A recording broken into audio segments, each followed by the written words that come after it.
सभी से नमस्कार जी। हमारे गीत चैनल में आप सबका बहुत बहुत स्वागत है। और अरुणा शर्मा मेरा नाम है और मैं एक नाच का गाना गाने जा रही हूँ जो हमारे गांव में गाया जाता था। हमारी बूढ़ बुजुर्ग जो चाची दादी माई होती थी वो सब गाती थी नाच उच के। हमने सुना, हमें भी शौक़ लगती थी गाने का, इसलिए हमने सीखा भी है। और आप सबको कैसा लगेगा ज़रूर बताना। थोड़ा हंसी मजाक वाला गाना है, नाच का गाना है। शादी ब्याह में गाओ, चाहे बच्चे जच्चा बच्चा होने पे गाओ, तो उसी पर गाया जाता है नाच का गाना।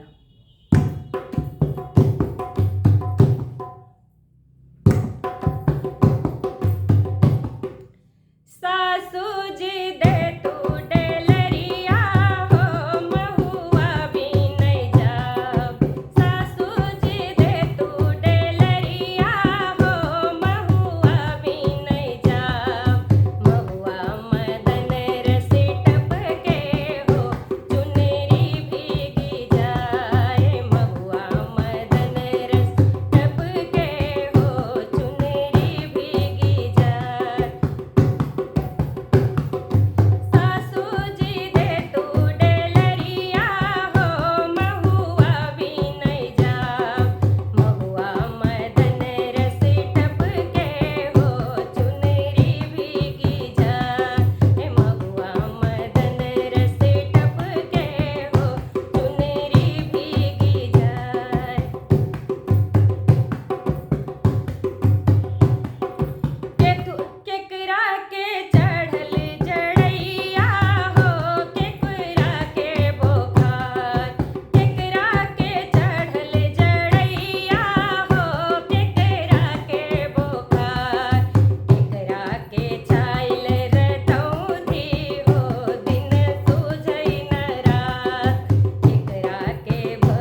भाई हंसी मजाक वाला है, अन्यथा मत लेना।